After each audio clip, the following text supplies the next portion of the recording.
Senhor, nesta manhã nós estamos aqui na Tua presença, Senhor, diante da Tua palavra, que é verdade. Nós queremos realmente também ter a mesma atitude de Josias, de voltar para aquilo que o Senhor ordenou, para realmente encontrar os fundamentos, aquilo que mostra até onde nós saímos, até onde nós nos afastamos daquilo que o Senhor realmente quer.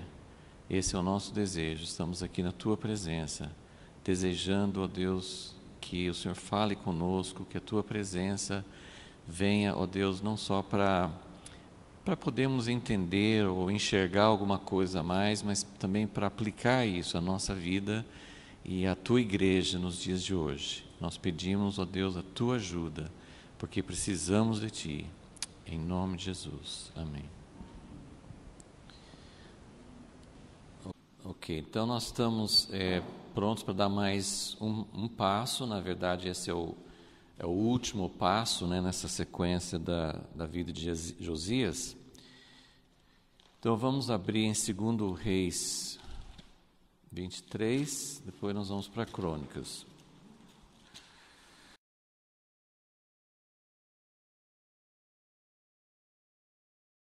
Segundo Reis 23 é o capítulo que a gente estava estudando nas últimas aulas, que é o capítulo que mostra o quanto que Josias fez para fazer uma limpeza, uma mudança de todas aquelas práticas de pouco tempo e de muito tempo. Josias veio depois de uma sequência de dois reis idólatras. O pai e o avô de Josias foram reis que se afastaram totalmente de Deus, Manassés e Amon. Mas Josias não só limpou as coisas que vieram, vamos dizer assim, dos anos logo antes dele, mas ele fez essa limpeza profunda que a gente estudou nas últimas aulas, tirando coisas que vinham de muitos e muitos anos. Já vou mostrar aqui nesse esbocinho, esses itens na lousa, para a gente poder se situar. Mas eu só queria ler em 2 Reis 23, depois de fazer toda essa limpeza, fala no versículo 21. Deu ordem o rei a todo o povo: celebrai a Páscoa ao Senhor vosso Deus, como está escrito no livro da aliança. Nunca se havia celebrado tal Páscoa desde os dias dos juízes que julgaram Israel, nem todos os dias dos reis de Israel, nem tampouco nos dias dos reis de Judá. Mas no 18º ano do rei Josias celebrou-se esta Páscoa ao Senhor em Jerusalém. Ok, como você sabe, nós temos dois relatos, né? Tem o relato de Reis e tem o relato de Crônicas. No relato de Crônicas não deu muitos detalhes sobre a limpeza, então por isso que nós, nas últimas aulas, a gente estava focando, usando esse texto de 2 Reis. Agora vai falar sobre a Páscoa, então só vou mostrar essa sequência aqui, mas depois nós vamos para Crônicas, porque Crônicas vai dar muito mais detalhes sobre essa parte. Então é interessante, cada relato às vezes foca e aumenta assim, os detalhes de uma parte.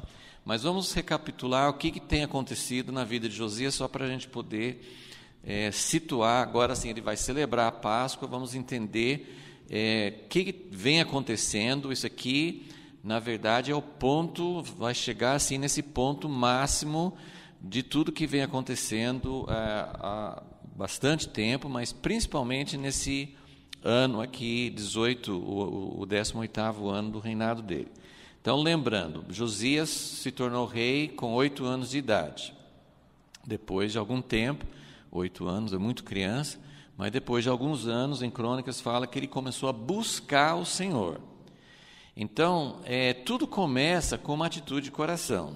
Nós já falamos sobre tudo isso, mas só agora assim para a gente se situar. Mas tudo começa com uma atitude de coração.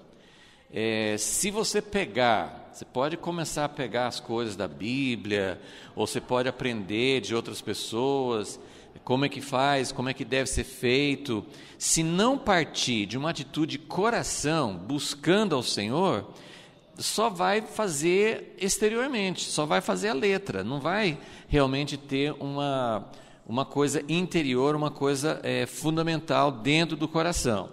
Então, tudo com Josias começou com esse passo. Ele começou a buscar o Senhor quando ele ainda era bem jovem, ok? Então, esse foi o primeiro passo. Ele buscou o Senhor. Ele não sabia o que estava errado, ele não sabia. Pensa bem, ele tinha 8 anos. Quando ele começou a buscar o Senhor, ele tinha talvez 16 anos, né? Acho que 8 anos depois que ele se tornou rei, né? 8 mais 8. Com 16 anos ele começou a buscar o Senhor. Ok, quanto tempo fazia que o povo não estava servindo ao Senhor dentro dos propósitos, dentro da ordem de Deus? 55 anos de Manassés, do avô dele, e mais 2 anos do pai. O pai dele só governou 2 anos porque o pai dele foi assassinado, foi morto. Então, 57 anos, o povo de Israel, assim, é bastante tempo. Pensa, agora um jovem, né, 16 anos, fazia 55 anos e mais os 8 anos dele, quando ele tinha 8 anos que assumiu o trono, até 16 anos e até mais um pouquinho, ele ainda não estava mudando as coisas. Então já eram mais de 60 anos que o povo estava fazendo as coisas de maneira errada, e ele começou a buscar o Senhor. Primeiro começou com um desejo de buscar, de conhecer. A segunda coisa que vai meio em ciclos, não aconteceu tudo de uma vez, é que ele começou a remover idolatria. Isso é uma coisa negativa, né? Quando as coisas estão muito erradas, antes de você falar assim, vamos fazer as coisas do jeito certo, tem que fazer uma limpeza das coisas erradas.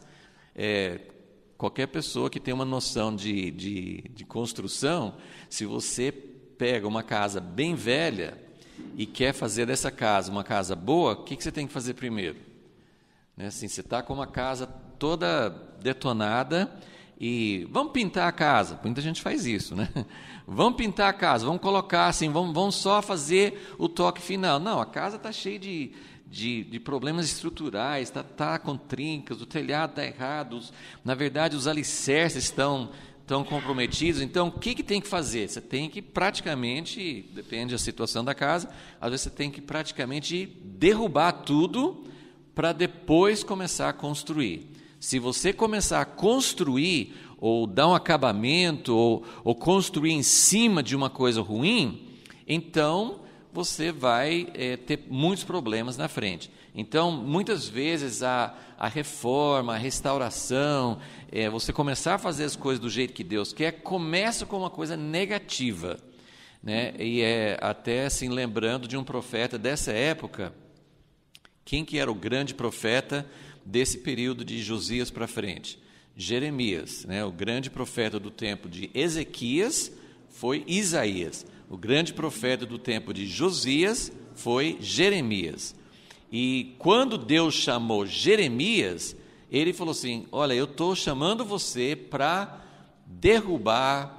Ele usa 4 verbos, eu não lembro quais são agora. Ele fala assim, 4 coisas. Você vai derrubar, destruir, desfazer, e depois você vai edificar e construir. Então, esse foi o chamado, está no primeiro capítulo de Jeremias. Então, antes de coisas positivas, tem que ter essa parte de remover. E isso não aconteceu de uma vez no tempo de Josias. Ele fez, pelo que a gente consegue entender, ele fez logo no início, mas depois, quando ele achou o livro da lei de Deus, ele fez muito mais, que é a parte que a gente acabou de estudar nesse capítulo 23. Então, essa parte de remover idolatria, e eu gosto de falar que isso é como tiririca, porque é uma coisa que você tem que tirar, daí um tempo você tem que tirar mais, às vezes você tem que cavar mais fundo para achar as raízes. Então, são coisas que a gente tem que realmente procurar tirar, ir tirando. Não é uma coisa que acontece de uma vez, mas remover idolatria. Aí a terceira coisa que ele fez foi restaurar a casa de Deus que estava abandonada, estava também assim bem estragada, e ele teve então que fazer uma reforma na casa de Deus. E não só, aí eu coloquei aqui assim só para agrupar isso, restaurar o templo envolve a restauração da adoração, uma verdadeira adoração, culto a Deus, e restaurar também o ministério, que eram os levitas e sacerdotes. Então, isso tudo assim, porque quando há um período de afastamento, de abandono, não só as pessoas deixam a Deus no coração, mas muita coisa começa a nem ser feita, abandonado, ou fazendo de maneira errada, adorando outros deuses, e o ministério, né, os sacerdotes, os levitas também ficam totalmente fora assim, não fazem mais a função deles, ok? Então, adoração e ministério. Na verdade, assim, essa que está lá na frente, aqui, voltar à palavra, foi algo que aconteceu enquanto ele estava reformando a casa de Deus. Eles acharam o livro da lei, e isso é voltar à palavra. E depois, coloquei aqui, ele renovou a aliança. Ele renovou a aliança com todo o povo, fez uma renovação de aliança, e finalmente nós estamos chegando nesse ponto agora que ele vai celebrar a Páscoa, ok? Então, eu queria só, estou voltando nesses pontos para entender que quando nós chegamos agora, vamos celebrar a Páscoa, não foi, assim, no caso de Josias, não foi a primeira coisa. Ele fez muita coisa antes para poder chegar nesse ponto de celebrar a Páscoa. Se você comparar, antes de prosseguir, assim, só queria fazer uma rápida comparação com Ezequias, que foi o bisavô, né, de Josias, foi antes desse período de apostasia. Ezequias também veio depois de um tempo de apostasia, ele também começou fazendo muitas reformas, muitas restaurações. Ele chegou mais rápido à celebração da Páscoa, mas no caso de Ezequias também ele precisou fazer essas coisas. Ele precisou remover a idolatria, ele precisou abrir a casa de Deus, que estava toda em ruínas, ele precisou restaurar o ministério.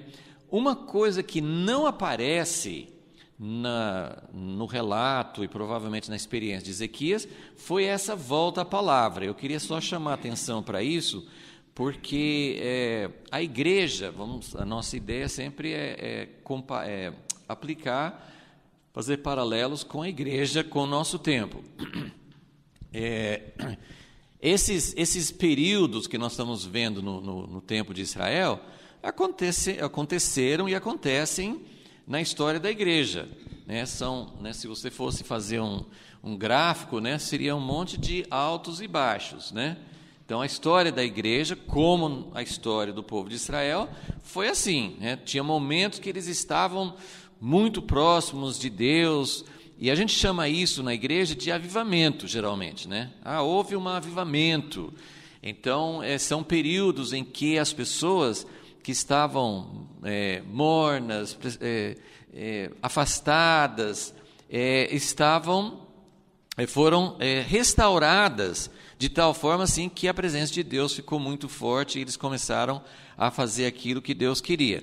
Então, existem, se você for estudar na história, existem avivamentos que tem muito dessas coisas assim, de remover a idolatria, de buscar ao Senhor, de restaurar a adoração, né?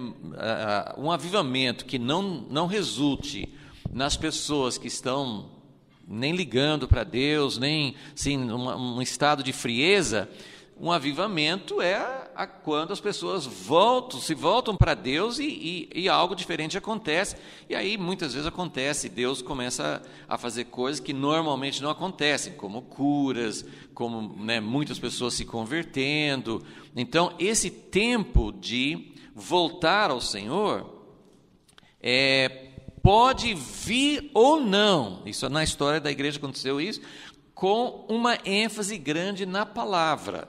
Então, isso que eu queria chamar a atenção, que esse essa experiência, esse tempo de Josias, foi assim, uma das grandes características que não encontramos de tal forma. Assim, parece que Josafá, ele não achou o livro da lei, mas houve uma ênfase no tempo de Josafá, que foi um dos reis de bem antes de Josias, que ele deu muita ênfase ao ensino da palavra. Mas nem todos, vamos dizer assim, Ezequias teve muita coisa boa, mas não teve essa ênfase de volta à palavra. E se nós formos comparar o tempo recente da igreja, o século XX, né, que muitos chamam assim do século do Espírito Santo, teve o avivamento de Azusa, avivamento de Chuva Serôdia, teve vários avivamentos no século XX, com muita ênfase em batismo no Espírito Santo, dons, milagres, muitas coisas que não aconteciam há muito tempo na igreja, aconteceram. O século XX, se você for assim, olhar em relação a tempos anteriores, foi um tempo que não era muito diferente, não tinha acontecido tais coisas há muito tempo. Então, foi um tempo de vários avivamentos no século XX, mas é lógico, eu estou falando assim em geral, não é que no século XX ninguém se preocupou com a palavra, mas a ênfase dos avivamentos do século XX não foram tanto a volta à palavra, e mais a presença e a atuação do Espírito Santo, que é importante. Mas essa volta à palavra é muito, muito importante, porque senão o avivamento pode também começar a entrar, que aconteceu não com todos e nem com todas as pessoas, mas, na verdade, hoje, no século XXI, nós temos muitas igrejas, e o cristianismo, de maneira geral, lembra, assim, eu estou falando em geral, então, sempre tem exceções. Tem muitas igrejas hoje que estão preocupadas com a palavra, que buscam a palavra, mas se você for olhar assim, geral, né, as maiores igrejas, nós temos igrejas hoje tem, assim, quando você fala assim de pentecostais, nós temos igrejas que pentecostal, né, o avivamento pentecostal já é assim, quebrar a tradição, e hoje, porque o avivamento pentecostal já faz mais de 100 anos, então hoje nós temos as igrejas pentecostais tradicionais, que é quase que uma contradição, mas quando você fala assim de Assembleia de Deus, e tem várias outras assim, né, que surgiram mais ou menos na mesma época, então são igrejas que já faz tempo, né, são igrejas pentecostais. Depois nós temos, até os historiadores, eles falam assim, primeira onda, segunda onda, terceira onda, né, dos avivamentos pentecostais. Então, teve assim muita renovação, batismo no Espírito Santo, renovação dentro de igrejas tradicionais mesmo, históricas, dentro da igreja presbiteriana, dentro da igreja batista, dentro da igreja metodista, dentro da igreja luterana. Então, teve uma outra onda dentro da igreja católica, muitas ondas de Deus agindo dentro das igrejas mais históricas. E depois, tem várias correntes e várias linhas, mas aqui no Brasil, principalmente, nós temos igrejas que são chamadas neopentecostais, né? Neo significa novo, né? Mas assim, eu não estou aqui para criticar nem para falar mal de nenhuma. Eu só estou querendo dizer assim, se você for olhar todos esses movimentos, que todos eles trouxeram coisas muito boas para a igreja, mas se você for olhar todos esses movimentos de maneira geral, a ênfase na palavra, na palavra de Deus não é tão grande. Isso não significa que eles não pregam a Bíblia, mas assim, não existe uma preocupação, o conteúdo, o ensino não é enfatizado, e muita coisa nas igrejas, principalmente nessa área, a gente pode falar que principalmente assim, igrejas que surgiram há menos tempo, sejam neopentecostais ou outras, muitas dessas igrejas, e hoje assim, como tem muito contato, internet, vai nivelando, vai influenciando, né? Então você tem essa ênfase em prosperidade, você tem ênfase em várias outras coisas, e práticas, tem umas práticas dentro de igrejas cristãs que não tem nada a ver com a palavra de Deus, né? E isso foi acontecendo também em igrejas super históricas, né? porque igreja católica, anglicana, metodista, igrejas super antigas, também praticam um monte de coisas, tem muitos rituais, muitas práticas e até doutrinas que não são baseadas na palavra de Deus.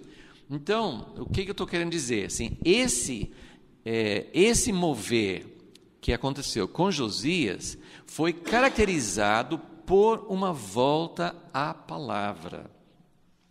A palavra de Deus nesse tempo estava tão ausente que quando eles acharam o livro da lei no templo, foi uma descoberta, é como achar um artefato arqueológico, assim, sabe? Foi como achar uma coisa que fazia muito tempo que ninguém via, ninguém dava atenção. Então, só que vocês vão notar, isso estou dando mais ou menos uma introdução hoje, que nós estamos começando hoje essa última etapa. Essa aqui é a última etapa das reformas e das coisas que aconteceram com Josias. A última etapa foi agora assim, ele já tinha feito tudo isso aqui, né? Buscou o Senhor, restaurou a casa, antes ele tinha removido a idolatria, fez aliança com o povo, né? Leu o livro da lei, se preocupou. Então, tudo que ele fez uma preparação tremenda. Então, voltando aqui, mais uma vez, vamos olhar em 2 Reis 23, 21. Vamos ler mais uma vez aqui, que nós vamos passar agora para Crônicas, né? Mas aqui, como é resumido, é bom porque você vê melhor é como se fosse uma síntese de tudo. Então, no versículo 21, depois que ele tinha feito essa limpeza, essa reforma profunda em todo Israel, Judá e Israel, então ele falou assim: deu ordem o rei a todo o povo, celebrai a Páscoa do Senhor. É muito importante entender que todas as coisas que aconteceram antes foram preparatórias. Se você prepara uma casa, mas ninguém vem morar na casa, para que foi a preparação? É mais ou menos essa ideia, né? Assim, tudo que ele fez antes, reformou o templo, tirou a idolatria, colocou os sacerdotes nos seus lugares, fez aliança, mas e agora? O que nós vamos fazer? E, na verdade, assim, isso aqui foi o ponto final, ponto máximo de Josias, mas isso aqui também não é o ponto final. Porque, também vou rapidamente dar uma visão disso, mas é importante entender que Josias foi até esse ponto, mas não foi o último estágio naquilo que Deus queria fazer. E a igreja, nós como igreja, nós precisamos sempre entender, Deus nos salva, assim, a conversão do mundo, todo mundo sabe que a conversão, quando nós nos convertemos, quando nós nascemos de novo, isso não é o final, é o começo, né? Mas e depois, né? Tem pessoas que colocam vários degraus, né? Assim, eu me converti, me batizei, né? Recebi o Espírito Santo, sei lá, você coloca vários pontos, estou me preparando para ser obreiro, enfim, né? Assim como tem a carreira, né? Plano de carreira nas empresas, né? Às vezes a gente considera a vida cristã certo e errado, né? Porque a vida cristã não é uma carreira onde você vai ganhando status, né? Essa comparação é muito ruim. Mas a vida cristã, a Bíblia compara como uma criança. Você nasce e vai passando pelos estágios até se tornar adulto. Então, essa é a comparação da Bíblia, né? E outra comparação assim coletiva é que Deus, desde Adão, antes do pecado, Deus estava interessado, quando Deus criou a terra, né? A gente lê os primeiros capítulos de Gênesis e a gente fica imaginando que coisa maravilhosa, o Jardim do Éden, e às vezes a gente pensa, aquilo era o máximo. Não, aquilo que Adão e Eva experimentaram no Jardim do Éden era o começo, era o ponto de partida. E eles estragaram o plano de Deus, né? Assim, estragaram assim, aquilo que deveria ser, que Deus não deixa o plano dele ser estragado, né? O plano dele vai chegar lá, mas nós conseguimos atrapalhar bastante o plano de Deus. Assim como Adão, a gente também atrasa, né? Assim, eu sei que Deus está no controle de todas as coisas, Ele vai chegar onde Ele quer, mas Ele tem que reparar muita coisa errada que a gente faz. Então, o plano de Deus original, em Gênesis, com Adão e Eva, aquilo era o começo. E tem várias coisas incluídas nisso, mas o ponto principal é que a ideia de Deus, que a gente vê em Apocalipse 21, é que Ele quer morar aqui na terra conosco. Então, quando você vê essas coisas que aconteciam em Israel, ou quando nós vemos na igreja, nós temos que ter a ideia para onde nós estamos indo. A ideia não é ser salvo, ter uma igreja com muitos membros, são coisas que as pessoas pensam, né? Quais são os objetivos? Eu fico muito triste de ver que muitas vezes o objetivo de uma igreja é comprar um terreno e construir um prédio. Isso é um meio, não estou falando que isso é errado, mas isso não é o objetivo, não é para lá. Assim, quando você pensa assim, o que eu quero fazer na vida? Eu quero trabalhar, eu quero formar uma família, eu quero ter minha casa própria, eu quero ter isso, quero ter aquilo. Mas qual que é o objetivo? Todas essas coisas são meios, não são o fim. Ok? Então, muito importante a gente sempre guardar isso em mente. Então, para Josias, esse foi o ponto onde ele conseguiu chegar, e foi um ponto muito importante. E dentro da história, dentro do momento histórico que ele estava vivendo, foi um momento tremendo, porque, como nós temos visto, esse tempo de Josias representa uma última chance.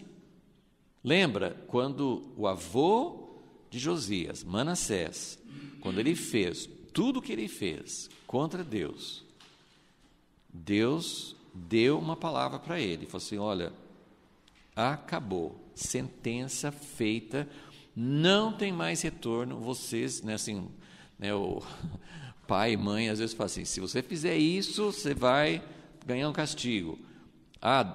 Foi, né, deu um castigo, tirou o brinquedo, sei lá, fez alguma coisa, não foi suficiente, eu vou dar um castigo mais sério. E tem as advertências, tem várias advertências, né? As advertências de Deus para Israel eu vou usar vários meios, né? Eu vou usar derrota para os inimigos, eu vou tirar seu sustento, eu vou segurar a chuva, vocês vão ter faltas econômicas. Deus fez várias coisas, mas sempre, desde o tempo de Moisés, ele sempre falou assim, olha, se vocês não forem fiéis, se vocês se afastarem de mim, eu vou fazer várias coisas, mas o ponto máximo, porque Deus nunca falou assim, vou desfazer minha aliança com vocês. Ele não falou isso e não fez. Tanto é que hoje nós temos Israel como nação e o povo judeu lá. E ainda mais assim, a nova aliança que Deus prometeu foi feita em Jesus. Então, Deus nunca falou assim, se vocês fizerem tais e tais coisas, eu vou desfazer tudo, e como ele até ameaçou, né, com Moisés, eu vou destruir esse povo e começar um outro. Ele não vai fazer isso. Mas o ponto onde ele chega é o cativeiro. Então, Josias está vivendo essa época. Por causa de Manassés, a sentença foi dada. Então, Josias vem, ele faz coisas tremendas, coisas assim, olha aqui, versículo 23, 22. Nunca se havia celebrado tal Páscoa desde os dias dos juízes que julgaram Israel, nem todos os dias dos reis de Israel, nem tampouco nos dias dos reis de Judá. E a gente já estudou nesse capítulo como Josias consertou, ele fez um conserto diante de Deus de pecados da nação que vinham desde o tempo de Salomão e depois de Jeroboão. Então, Josias fez uma reforma e, aliás, ele foi mais longe do que os outros. Vários outros voltaram, vamos voltar ao Senhor, vamos renovar nossa aliança, vamos começar a servir o Senhor, nós estamos longe de Deus. Vários outros reis fizeram isso, mas Josias foi mais longe. Ele resolveu problemas, como a gente viu na aula passada, ele resolveu problemas que vinham de séculos antes. E isso me anima em pensar que Deus vai levantar uma restauração hoje.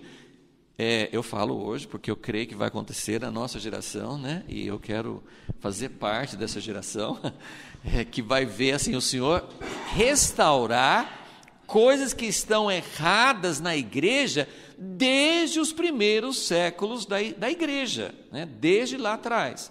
Então, é muito, muito importante a gente ver, só que, como Josias, nós também podemos dizer que a sentença de Deus sobre o mundo, agora é um pouco diferente, naquela época foi sobre o povo dele. Não, de todo jeito vocês vão para o cativeiro. Porque se você pular aqui um pouquinho na frente, 2 Reis 23, 26, fala assim: todavia o Senhor não se demoveu do ardor da sua grande ira com que ardia contra Judá, por causa de todas as provocações com que Manassés o tinha provocado. Então, apesar de tudo, que acabou de falar, Josias fez mais do que qualquer outro rei. Ele celebrou uma Páscoa como nunca tinha sido celebrado. Vocês viram isso aqui? Voltando para o versículo 22. Nunca se havia celebrado tal Páscoa desde os dias dos juízes. No livro de Crônicas fala assim, desde os tempos de Samuel, que era um dos juízes. Então, isso está incluindo Davi. Nunca foi celebrada uma Páscoa como essa Páscoa que Josias celebrou. No entanto, isso não mudou a sentença de Deus, né? No nosso caso, no nosso tempo, como que eu aplico isso? O dia da volta de Jesus é um dia, a gente pensa, não, é o dia que vai ter o casamento, é o dia que Jesus volta para a igreja, é o dia que nós vamos nos reunir com Ele, mas o dia da volta de Jesus vai voltar, tem várias coisas que precisam acontecer, mas eu quero falar de duas. Como no tempo, quando o povo ia entrar na terra prometida, e Deus falou com Abraão, seus descendentes não vão entrar na terra prometida porque o cálice das abominações não chegou ao limite. Então, essa é a ideia que tem, que no dia da volta de Jesus, e Apocalipse 14 fala sobre isso, tem que ter, é o momento da colheita.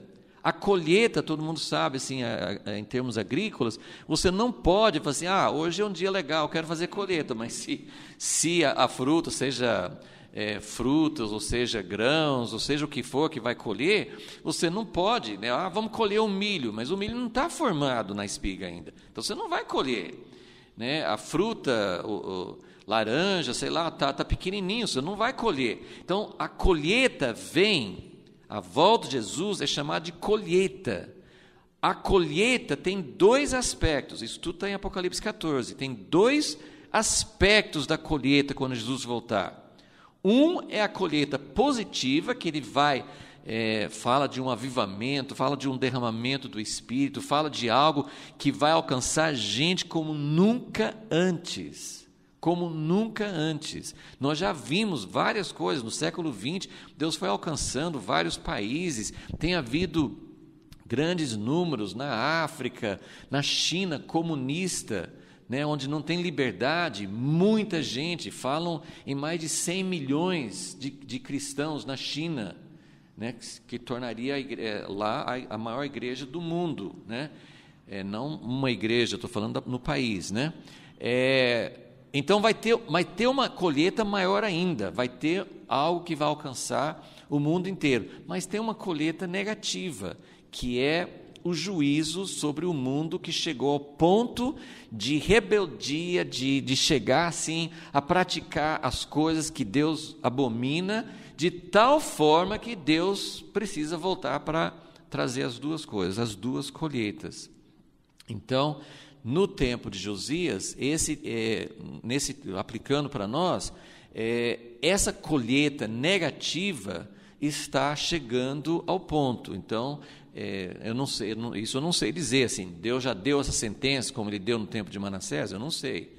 Mas a impressão que a gente tem é que o caminho que os países estão tomando, seja o Brasil, seja Estados Unidos, seja a Europa, seja outros países, assim, a impressão que eu tenho é que o caminho que a sociedade está tomando, o caminho que está andando, é um caminho sem volta. Eu não estou falando como profeta de Deus, estou falando como essa é a minha impressão. A minha impressão é que o caminho que o mundo está tomando é um caminho que não tem volta. Mas isso não significa que não tem esperança. Isso significa o que nós vemos, essas duas colheitas. Então, ao mesmo tempo que vai ter esse momento, que Jesus vai voltar para encerrar, né? Sodoma e Gomorra chegaram a esse ponto. Deus mandou, né, fogo, enxofre e julgou aquela cidade. Aquilo foi uma amostra, o dilúvio foi uma amostra. Então, esses momentos de juízo, vai chegar um momento em que Deus vai falar assim, chega, não vai além disso.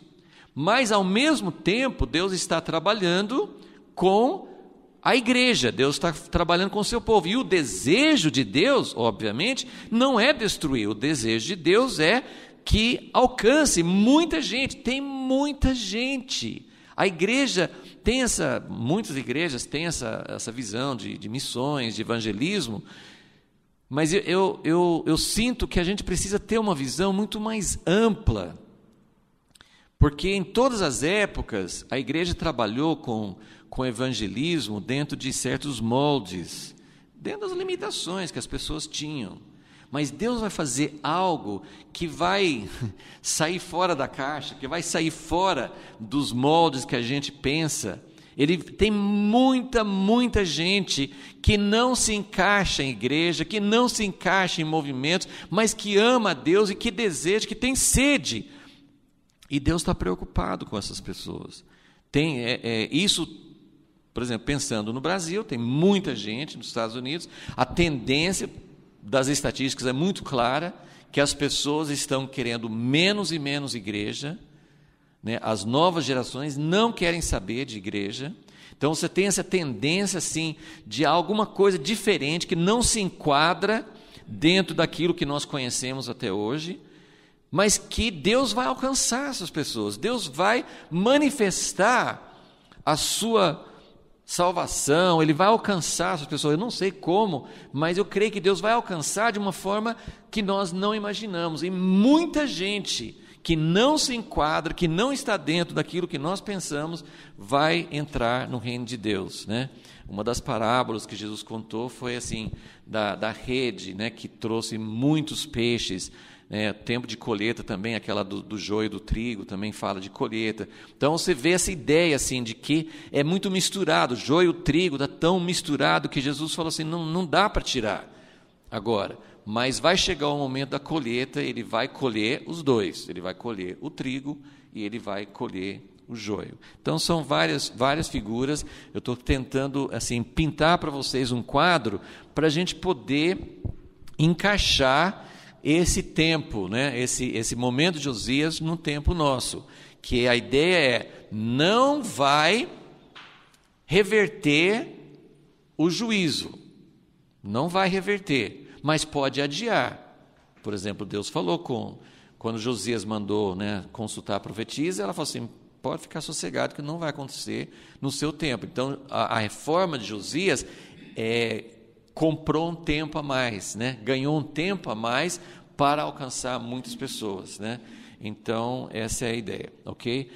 Só para finalizar essa introdução, só quero lembrar vocês, de vez em quando eu faço menção disso, a Páscoa é uma das festas, né? No tempo deles, Deus instituiu 7 festas, mas eram 3 períodos principais no tempo do ano, né? Era muito ligado ao ano agrícola. Então tinha a Páscoa no primeiro mês, tinha o Pentecoste no terceiro mês e tinha 3 festas no 7º mês, trombetas, expiação e tabernáculos, ok? E todas as 3 festas eram importantes para Israel. Em todas as 3 épocas, os homens, todo o povo de Israel, precisavam ir para Jerusalém para celebrar a Páscoa lá, para celebrar a festa, seja Páscoa ou uma das outras. Porém, quando você estuda a história, você vê que a Páscoa é a única festa que é mais mencionada durante a história.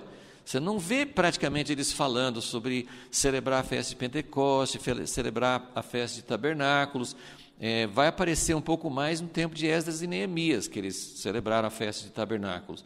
Mas nesse tempo aqui você não tem menção praticamente das outras festas.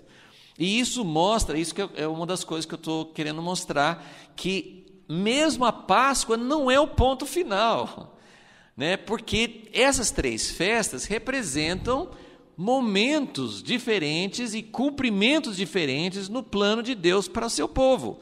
Páscoa é rememorar o Êxodo. O Êxodo foi quando Deus resgatou o povo no Egito, e fala do Cordeiro, então fala assim da nossa aliança inicial com Deus. Mas, além disso, tinha outros momentos, outras etapas. Pentecoste foi algo que veio depois, né? Deus escrever a lei no coração, derramamento do Espírito, e Tabernáculos fala de consumação. Então, não vou entrar nisso, mas só queria que vocês lembrassem esse fato assim, de que a Páscoa não é o final da história, ok? Então, vamos, antes que termine a aula só com introdução, né? Vamos para 2 Crônicas 35, para a gente começar esse relato mais completo. Então, em 2 Crônicas, nós temos um detalhamento dessa celebração. Depois nós vamos falar mais sobre por que essa celebração de Josias foi mais completa, foi assim, superou todas as celebrações da Páscoa anteriormente. Isso também representa algo maior que Deus vai fazer nos últimos dias. Como eu falei, assim mesmo não... na verdade, assim, o plano de Deus não é reverter a volta de Cristo. Nós queremos que a igreja seja restaurada, nós queremos a presença de Deus no nosso meio, mas nós queremos que Jesus volte, porque o reino mesmo, que foi prefigurado por Salomão, né, toda a glória, assim, tudo sendo certinho, isso vai ser quando Jesus voltar. Então, nós não queremos que nenhuma reforma tire a razão de Jesus voltar, mas nós queremos que seja algo de um tamanho que possa preparar o caminho para Jesus, né? Então, depois nós vamos falar um pouco mais sobre por que essa celebração foi maior, mas primeiro vamos começar hoje, continuando domingo que vem, sobre como foi essa celebração, para depois a gente poder falar assim, por que foi melhor. Que, na verdade, eu não tenho todas as respostas para isso. Que se você comparar a descrição da Páscoa de Ezequias, fala mais sobre aquela do que essa. No entanto, a Bíblia fala que essa foi a maior. Então, a gente tem que cavar um pouquinho para entender por que diz que a celebração de Josias foi a maior de todos os tempos, ok? Não precisamos tentar achar, porque a Bíblia não... eu sempre falo assim, se a Bíblia fala por que algo aconteceu, você não precisa ficar discutindo muito.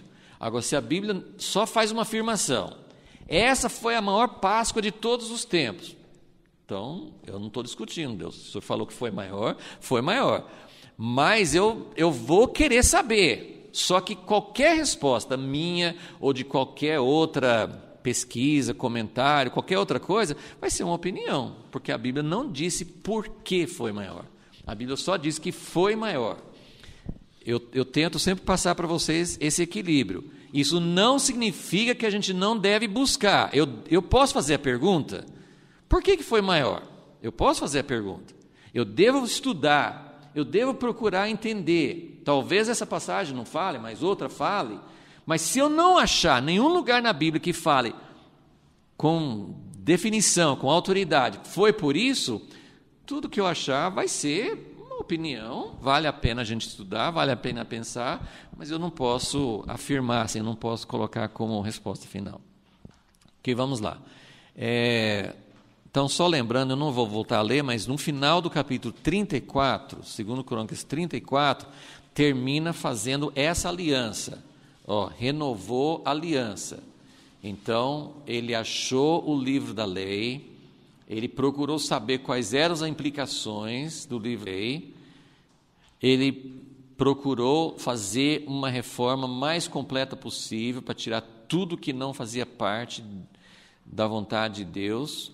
Ele fez não só baseado em, que são coisas importantes, mas ele não fez baseado assim em emoção ou alegria, que isso, assim, vamos dizer assim, sobre como batismo no Espírito Santo, manifestações de Deus, milagres, tudo isso é maravilhoso, mas Josias foi um cara que fez tudo de acordo com o que estava escrito. Ele voltou, isso sim, como nunca antes. Até Davi tentou trazer a arca num carro de boi, que não era do jeito que Deus queria. Então Davi estava no meio de um avivamento. Glória a Deus, a arca está voltando, nós vamos trazer a arca de volta. O povo até agora, Saul tinha esquecido da arca, ninguém estava interessado na arca. Davi estava cheio de cânticos e da presença de Deus, dançou, cantou, e uma pessoa morreu porque ele não trouxe a arca do jeito que Deus queria. Ok? Então, só para a gente entender, tem momentos de restauração em que as pessoas não se preocupam tanto com o jeito que Deus quer. Eu não estou falando sobre legalismo, eu não estou falando assim sobre a gente tentar fazer as coisas, porque a Bíblia nem dá base para isso. Em termos de igreja, você volta para a igreja de Atos, não tem uma explicação de como que as coisas devem ser. Como que é o governo da igreja? É um pastor? É vários pastores? Como é que deve ser feito o culto? Como é que organiza? A Bíblia tem coisas lá no Novo Testamento, mas não tem um manual, Geralmente as igrejas têm um estatuto, um manual que aí sim, aquela igreja faz tudo assim, é assim que a gente escolhe, é assim que a gente faz, mas a Bíblia não tem isso. Mas isso não significa que nós não precisamos voltar para a palavra. Josias representa isso. Ele quis fazer, nesse capítulo, eu vou chamar a atenção para isso antes de ler. Versículo 4. Preparai-vos segundo as vossas famílias, segundo as vossas turmas, conforme o preceito. Onde que ele achou esse preceito? Nas Escrituras. Conforme o preceito de Davi, rei de Israel, e de Salomão, seu filho. Versículo 6. Imolai a Páscoa, consagrai-vos, preparai-a para vossos irmãos, fazendo conforme a palavra do Senhor, dada por intermédio de Moisés. Muito importante também, isso até tem um item aqui no seu esboço, que tudo era feito, isso aconteceu também com Ezequias, tudo foi feito de acordo com dois princípios. Houve dois momentos importantes na história de Israel em que as ordens foram dadas. No tempo de Moisés, que toda a lei, tudo veio do tempo de Moisés, mas Davi inovou muita coisa. Então, quando havia restauração, as pessoas tinham que voltar para Moisés, mas tinham que voltar também para as coisas que Davi instituiu. Davi instituiu muita coisa sobre instrumentos musicais, sobre ordens de sacerdotes no templo, coisas que não tinha no tempo de Moisés, que vieram depois. Então, versículo 4 fala sobre Davi, versículo 6 fala sobre Moisés, tem mais duas menções. Versículo 12, no final do versículo, só queria que vocês vissem como está mencionando isso. Ofereceram tal como está escrito no livro de Moisés. Então, 2 vezes ele fala sobre Moisés, e 2 vezes ele fala sobre Davi. Versículo 15, os cantores, filhos de Asaf, estavam no seu posto, segundo o mandado de Davi. Então, toda essa celebração da Páscoa, ele está sempre voltando para ver como estava escrito, como deve ser.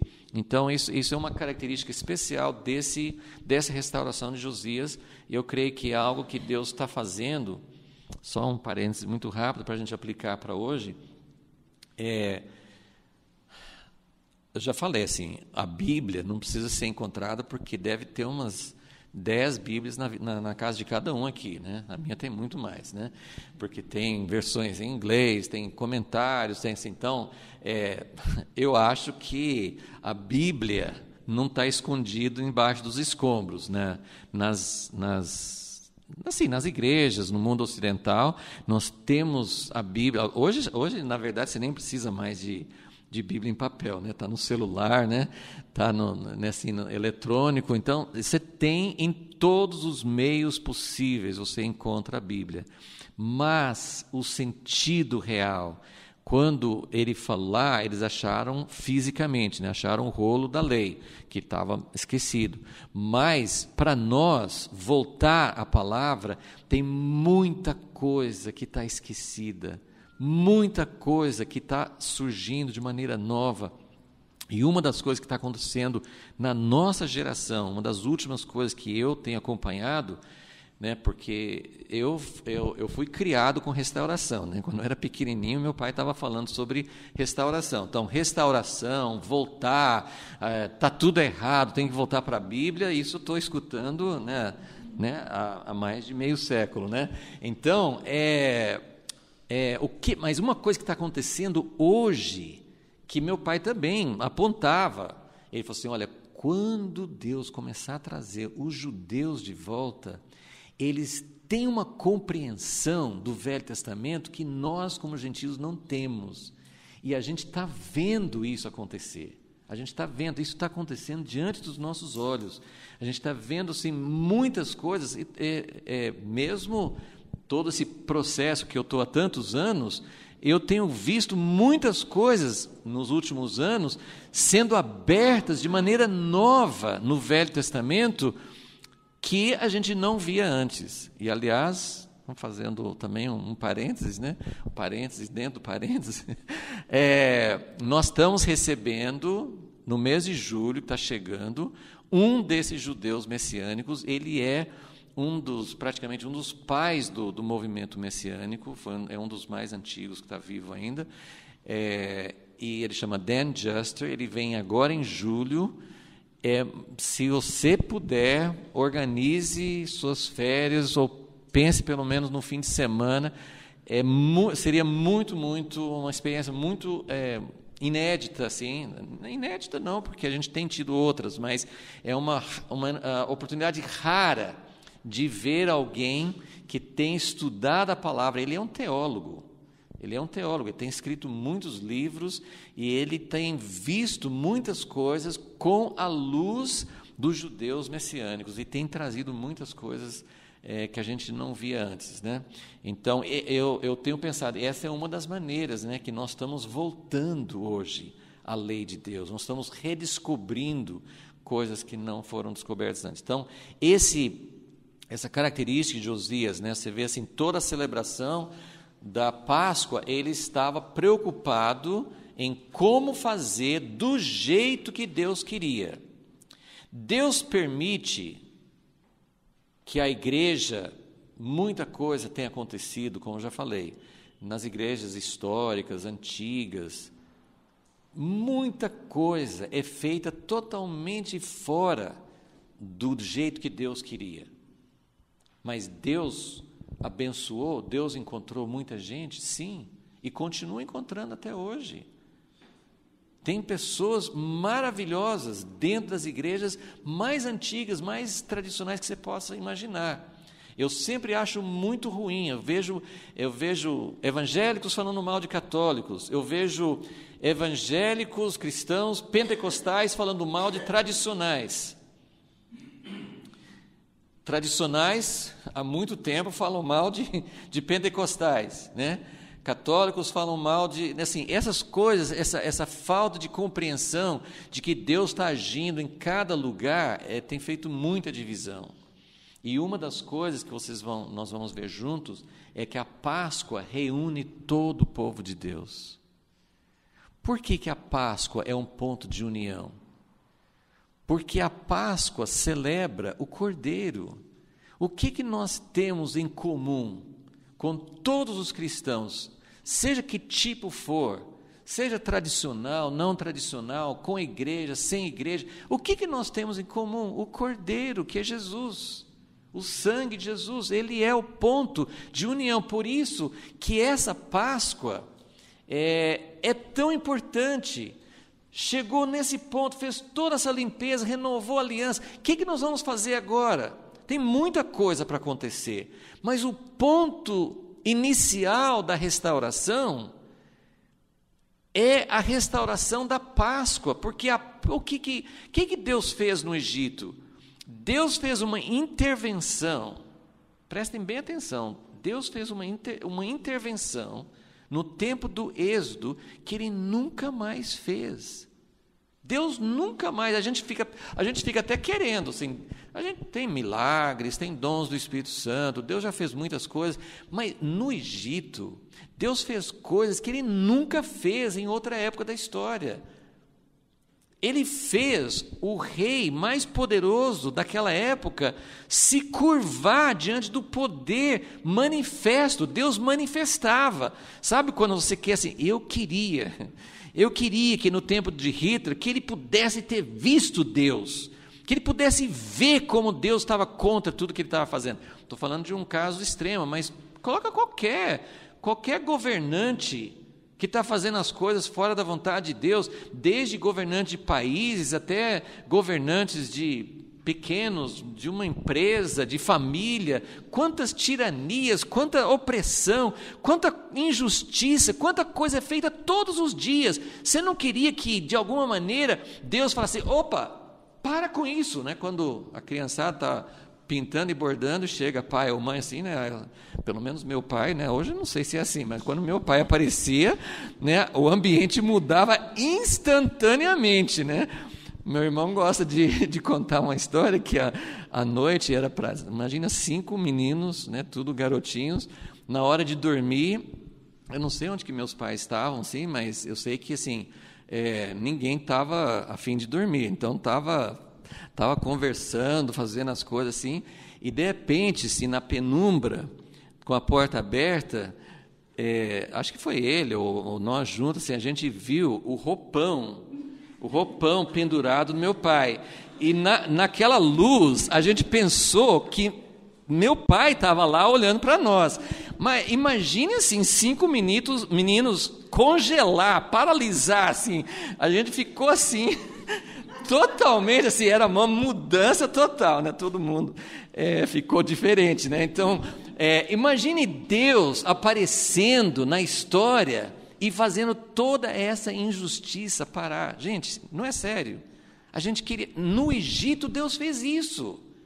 O Egito oprimindo, escravizando os hebreus, matando os meninos há anos e anos. E Deus falou, chega!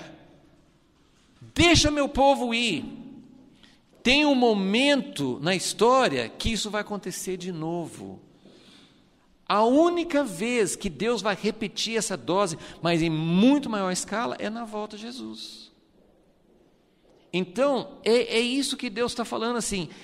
Isso é algo de um nível totalmente diferente. Porém, Deus queria, então no Egito, Deus fez isso, e além de chamar a atenção dos governantes, além de chamar a atenção, ele fez algo que, como eu falei, nunca aconteceu, assim, de Deus realmente fazer com que as nações da terra, alguma nação, algum governante, reconhecesse o poder de Deus. Talvez no tempo de Daniel, né, com Nabucodonosor, né, também foi uma época, assim, não na mesma medida do Egito, mas na história de Daniel também teve uma coisa muito forte com Nabucodonosor. Mas a outra coisa que Deus fez no Egito, Ele queria conquistar o coração de um povo todo para Ele. Então, através de tirar o povo da escravidão, Deus estava conquistando, Ele estava mostrando o recede dele. O que é recede? É o amor de aliança. Deus estava derramando o seu amor para o povo, de tal forma que o povo pudesse desejar entrar numa aliança permanente com Deus. E é isso que a Páscoa representa. Vocês sabem o que é a Páscoa? Como é que nós celebramos a Páscoa na igreja? O que é a Páscoa para nós hoje? A ceia, né? A Santa Ceia, né? Porque foi o que Jesus falou. Assim como naquele tempo Deus falou assim: vocês nunca vão parar de celebrar essa Páscoa. Vocês vão fazer isso como memorial, vocês vão vivenciar. A ideia de Deus era que a Páscoa fosse praticamente, sabe, um tipo de um teatro, que eles faziam, matavam o cordeiro, colocavam as coisas lá. Eu não sei exatamente todas as coisas que eles faziam e fazem até hoje, né, os judeus fazem, mas a ideia de Deus era que fosse uma coisa. Lá em Deuteronômio está falando assim: e quando vocês fizerem isso, quando os seus filhos perguntarem, por que os filhos vão perguntar? Porque era para eles fazer assim, eles estavam dramatizando, estavam vivenciando, estavam fazendo uma coisa como naquela época. Eles tinham que comer ervas amargas, tinham que tirar o fermento, tinham que comer pão sem fermento. Então o filho, obviamente, ele vai perguntar: por que a gente faz isso? Qual que é o significado? E era a oportunidade de ouro que Deus queria que acontecesse dentro de cada família, que os pais sentassem com os filhos e, então, eu vou contar para vocês o que aconteceu. Nós todos éramos escravos, não tinha possibilidade de sair, e nós iríamos futuramente ser aniquilados, porque se ele estava matando todos os meninos, ia chegar um momento que não ia ter mais.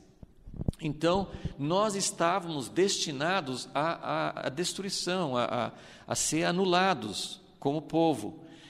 Mas Deus nos tirou com mão forte, Deus abriu o mar vermelho, Deus fez milagres.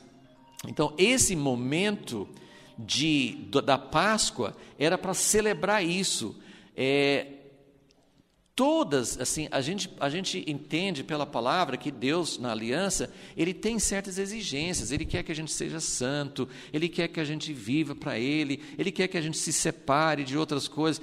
Mas se você não começa, mesmo no Velho Testamento, se você não começa com a Páscoa, aquilo se torna uma exigência que a pessoa fala assim: por quê? Isso aí é chato servir a Deus, é duro, a gente tem que guardar a lei, tanta coisa difícil.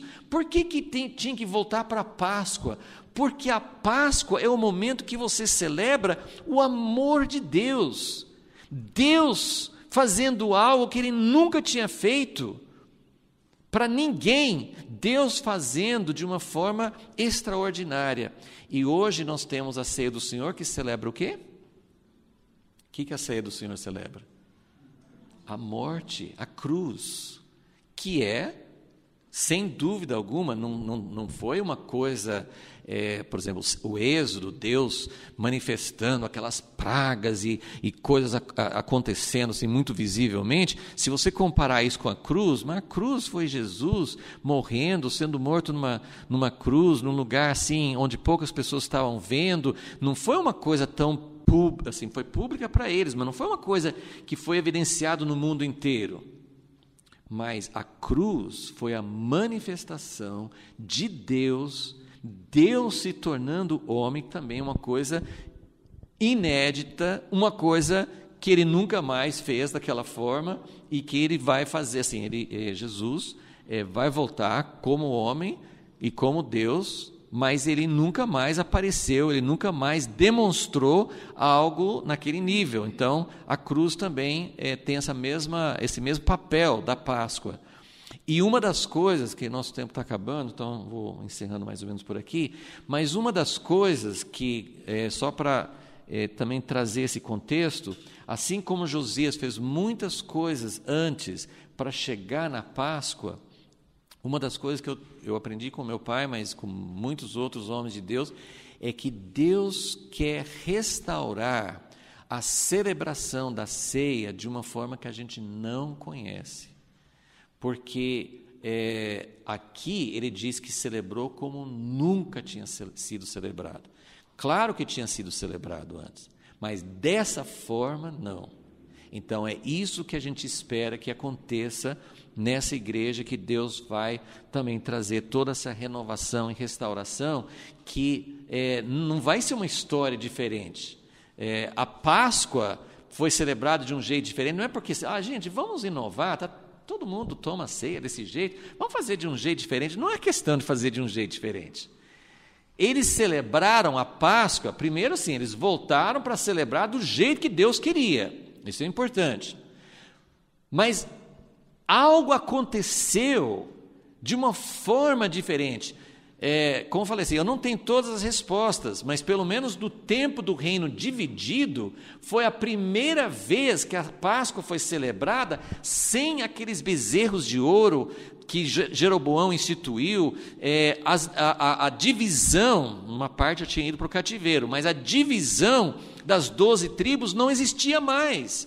Então Josias trouxe todo o povo das 12 tribos, remanescentes que tinham sobrado, mas ele trouxe todas as pessoas. Então a Páscoa fala de unidade, porque todos que são diferentes, como eu falei assim, a gente tem tanta diferença. Se você pensar um pouquinho, você fala assim, é possível que a igreja vai ser unida para Jesus voltar? Isso é possível?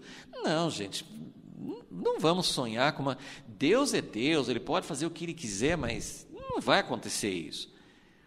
Pois não vai acontecer de todo mundo adorar do mesmo jeito. Eu não acho que vai acontecer de todo mundo resolver as doutrinas, todo mundo resolver tantas tradições e coisas assim. Mas uma coisa eu espero, de verdade, também vejo indícios disso acontecendo. Nós vamos nos unir em torno do Cordeiro. Nós vamos nos unir em torno da cruz. Você acredita, você pratica, você faz coisas. Eu não sei, eu não consigo entender essas igrejas neopentecostais, igrejas isso, igreja aquilo, mas quem estiver em torno da cruz é meu irmão. Nós vamos colocar isso como ponto, e essa é a Páscoa. Vai ser celebrada como todo o povo de Deus, e vai ser celebrada, isso é um ponto, então vai ser celebrada com união, sem divisões, olhando para a cruz, que é o ponto da nossa união. E outra coisa, vai ter um significado, porque nós temos todas as nossas tradições diferentes na igreja católica, na igreja evangélica, não sei aonde, tem muitas tradições diferentes de como participar da ceia, mas a ceia era algo que trazia vida para as pessoas.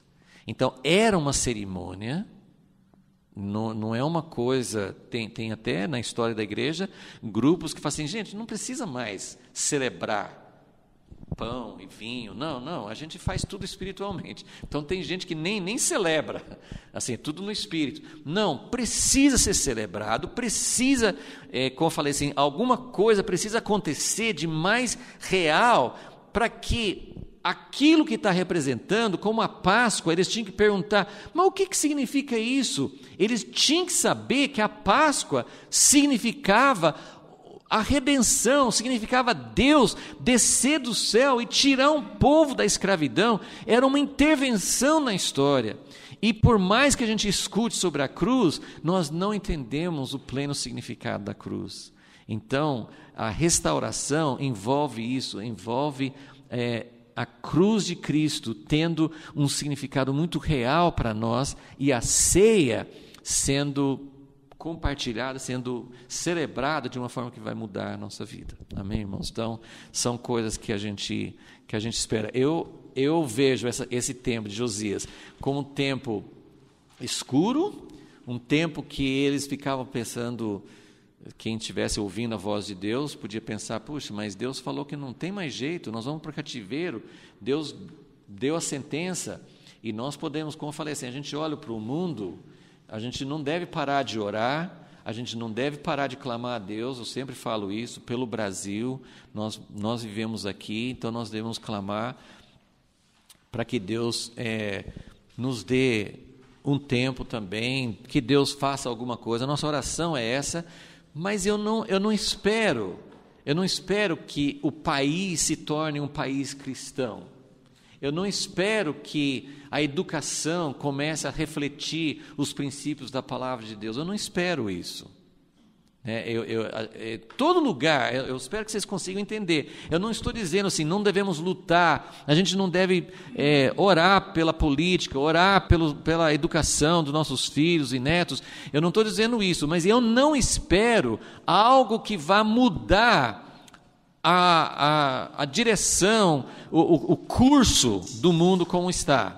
Eu espero que Deus faça algo na igreja, que a gente comece realmente a viver o que Deus quer e dar testemunho e trazer as pessoas que têm coração para Deus, não dentro de tradições muito humanas e jeitos institucionais, mas trazendo as pessoas para a cruz. É mais ou menos isso. Então, o tempo de Josias é um tempo de duas coisas. É um tempo de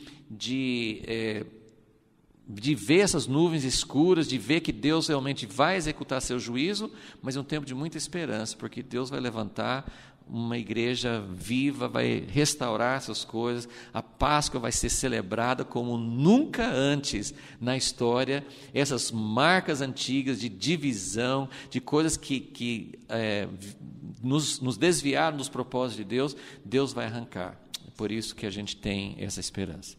Senhor Deus, nós te louvamos, porque realmente o Senhor está no controle de todas as coisas. Nós cremos em Ti, sabemos que o Senhor está governando a história, mas nós também sabemos que existem grandes desafios para nós. Não é só sentar e assistir um filme. Nós fomos chamados para fazer parte. Nós fomos chamados para buscar como Josias buscou, para remover idolatria como ele tirou, para restaurar a casa de Deus como ele restaurou, para para renovar nossa aliança contigo e para celebrar a Páscoa. Ainda não estamos nesse nível que está falando aqui, mas nós podemos ir celebrando, ir buscando, e ir vendo o Senhor fazendo coisas novas no nosso meio, para que chegue esse dia, Senhor. Ó Deus, atua, Senhor, age no meio da Tua igreja, usa as nossas vidas, Senhor, ilumina-nos com Teu Espírito Santo, e coloca em nós um coração de buscar a Ti com todo o coração,